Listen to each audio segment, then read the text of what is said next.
Wir sind des Geiers schwarzer Haufen, heia, oh, und wollen mit Tyrannen raufen, heia, oh, Spieß voran, drauf und dran, setzt aufs Klosterdach den roten Hahn. Spieß voran, drauf und dran, setzt aufs Klosterdach den roten Hahn. Als Adam grub und Eva schwang, Kyrie eleis, wo war denn da der Edelmann? Kyrie eleis, Spieß voran, drauf und dran, setzt aufs Klosterdach den roten Hahn.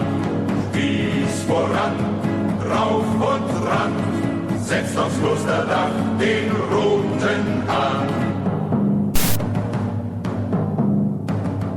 Uns führt der Florian Geier an, trotz Acht und Bann. Den Bundschuh führt er in der Fahn, hat Helm und Harnisch an. Spieß voran, drauf und dran, setzt aufs Klosterdach den roten Hahn. Spieß voran, drauf und dran, setzt aufs Klosterdach den roten Hahn.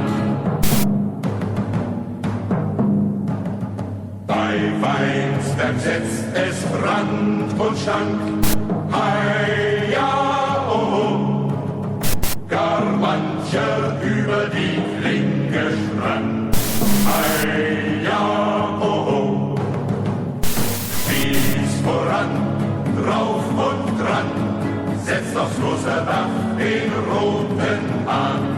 Spieß voran, drauf und dran, setzt aufs Klosterdach den roten Hahn. Geschlagen ziehen wir nach Haus, heia, oh, unsere Enkel fechten's besser aus, heia, oh, Spieß voran, drauf und dran, setzt aufs Klosterdach den roten Hahn. Spieß voran, drauf und dran, setzt aufs Klosterdach den roten Hahn.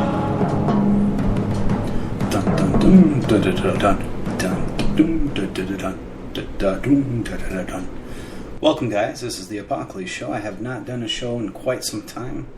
Unfortunately, I've uploaded a lot of shows instead of actually doing them myself because, it's just laziness, humbleness, Christianity. Wow.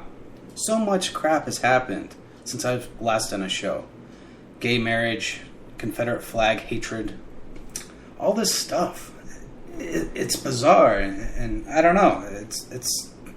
I can't say it's all for the better. So we'll see how it goes.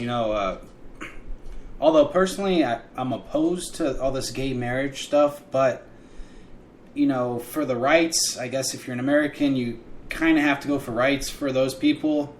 But the big problem that I see is these are the same people that are the gun grabbers too. So what's going to happen is they're used to being victims. And so although they still have a bigger fight to go, they have to fight all the adoption stuff, certain state laws. But this was probably their biggest victory. And I wonder if quite a few are going to start closing down or whatnot. So we'll see where it goes from here. But I don't know. One of the big problems with liberalism, as some might call it, is just pushing the proverbial envelope to keep pushing it, Because there's certain videos out there where it shows Hillary and Obama talking about, I think as early as 2002 or 2004, where they said they supported traditional marriage, but 10 years later, 8 years later, they changed their mind just like that. And I think it has more to do with opportunism. That's what makes a successful politician, is that, not standing by your core principles. And I think that's what kind of screwed Ron Paul, was he did have a big grassroots campaign, and I didn't think the establishment wanted to get rustled by Ron Paul. So I think there was some trickery involved. I could be wrong. Maybe there wasn't a bigger baseline vote that he was predicting, because it seemed like most of his supporters seemed to be, a lot of internet stuff that I noticed. And I didn't know if internet support would actually turn into votes, at the ballot box. You never know. So he might have been screwed. Who knows? So in the green room, there's a certain Big Bill person. He told me to do a show. And you know me, I hate to say no to my friends. It's just not nice. That's what's going to screw me in Vegas. How am I going to tell anybody no? So, oh yeah, that's another thing. Vegas is still a go. I don't think anyone from BTR is going to go.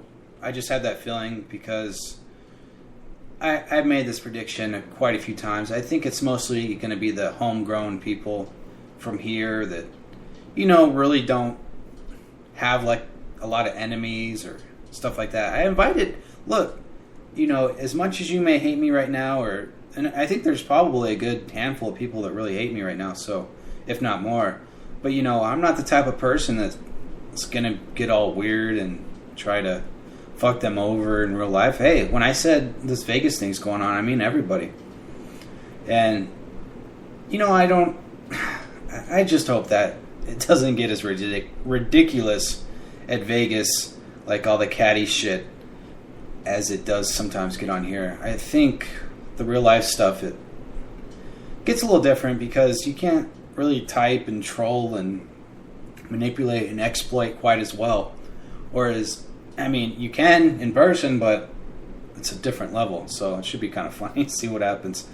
My predictions is it'll be about 5 people, and that's not a bad number, because sometimes if it's too big, then we have to drive around like some caravan bus.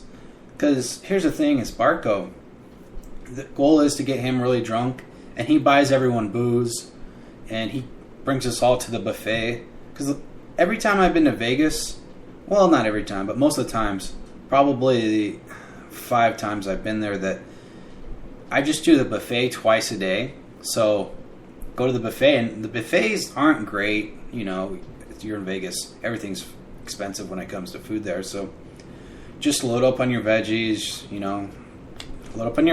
your meat, your fruits, all that, your yogurt. Then do that twice a day. Was it like 11 to 7, I think it is, and then boom, you're good to go for the day. You don't need to worry about anything. Unless you drink till you're blacked out and you're sitting in your bed just clawing at the plate in front of you from room service, like, then you might choke and die. So, no one wants that. So, I really hope Vegas is going to be a go for a lot of you. I hope it's just not me that's just there. And the only person I know for sure that's going is Barco, because he showed me some documentation that he's going. So, unless he wants to skip out on his flight and all that, I don't know why you would. See, that's the best part about Vegas, is that if someone's like really creepy there, or just you don't want to be around them, you don't have to be around them. And the fun fact is there's plenty of girls, there's plenty of guys, depending what you like, and it's fun. You can go there solo and be just fine, But the downfall of Vegas is it's not that cheap. So if you're going to go, I would say a minimum to bring is about $200 a day, just so you can go to clubs and all that. There's certain massage parlors that certain perverts might attend, and I don't want to name anybody Barco, but I definitely see him going to these Asian massage places and tenderloining himself. So, oh yeah, and then we got Big Bill is cool. Thank you, Black Sheepdog. I appreciate that. I do like sheepdogs. You know, that's a very underrated species of doggy dog. And, you know, you don't see them a whole lot of everywhere. But I love dogs. And I'm sorry to admit this to Bibbs, but I definitely prefer dogs. Secondary, I prefer bearded dragons as my secondary. And then cats. And then, but then again, I like all animals. You know, I'm a fucking nature man. I'm a freak like that. You know, I just can't eat plants though, because, you know, deep down when you cut like a tree down, it screams. It's been proven scientifically. Right now, Mr. Stabby, I believe, is at some Wigger Fest 2015, as News Guy likes to put it. What he's doing there, listening to hip hop. I'm not sure if it's Wiggers though, but I think he said before that it was like a black and Jewish duet or some shit. I don't know. Not my scene. Not my scene. I never really liked rap or stuff like that. It's never been my thing. But I mean, I'll tolerate it. I mean, I'm not the type of asshole that shows up to a party and it's like, hey, play my Metallica CD, and then just get on their ass, like, just play this, don't play anything else. Even though the party there is with like 200 people, and you just want to hear Metallica. And I'm definitely not the person that shows up to your house and pukes on the only carpet inside the house. I've never done that. That's not me. That's definitely not me. It's Barco, I think. So yeah. So I haven't done a show in such a long time, and so much shit has just gone down. Fuck, where do I even start? So Rick did a Purge show, and then Dark Angela did a, a retaliation show, which she pretty much deleted right after. She was, you know, huffy puffy, really pissed off at Rick and certain people in there, and I think that crew all hates me now. And the worst part is, I didn't really even start shit with them. They just noticed that, you know, I was more at Rick's side because, hey, let's face it, around here, who's more funny than Rick? I mean, he's basically the top dog, and it's not me kissing his ass or anything, but it's just showing me who's more funny than him, and, you know, good luck with that, you know, but, and that's not to discount other shows. There's a lot of other shows in here, but it just seems like, you know, there's, the way it's evolved his show, it's definitely a lot more community reach, and, you know, we got the green room where we all can hang out and do our dirty deeds, if you know what. Anyways, let's see who's in the house here. In my house? No, my fucking chat room. What am I, a faggot? APOC, it is cheap. You gotta go outside of the strip. Yeah. There's a porn museum that's supposed to be pretty good. Well, I shouldn't say I've been there, but I need to go back. It's like, I think it's $25 for entrance, and it was just kind of cool. I mean, I'm not a big, huge porn guy, but just seeing all the way it's evolved from, like, you know, the last century. I mean, whew, pretty gross stuff, and not so gross stuff at the same time. And then when you're done, they give you all these like books and old Playboys that they mark up extremely high. It's like, yeah, fuck you. If I want some Playboys, I'll go on eBay, motherfuckers, dumb Jew bastards. No, just kidding. And here's another thing is that, you know, Guy Shea is in my chat. And, oh, shit. I remember last show I did live. I forgot to do the chat. I want to say hello to Black Sheepdog, Michael B., Z12, also known as Aussie Andrew. Eventually, what Aussie's going to have to do is change his name to Aussie Andrew, because Z12, that sounds like a Jewish gang group, you know. That's not something we can do. So I'm just hoping Aussie Andrew does change that name. I want to welcome Guy Shea. And Guy Shea did a pretty good show. I think it was last night. It's one of those rare shows that, you know, it's like a 6 out of 5 stars. So if you haven't listened to it, I think something about 404 utter butter or something like that. Wow. Like, it was just like fucking super punch out material. I was like, damn, fuck, ooh, yeah. And I was like, damn.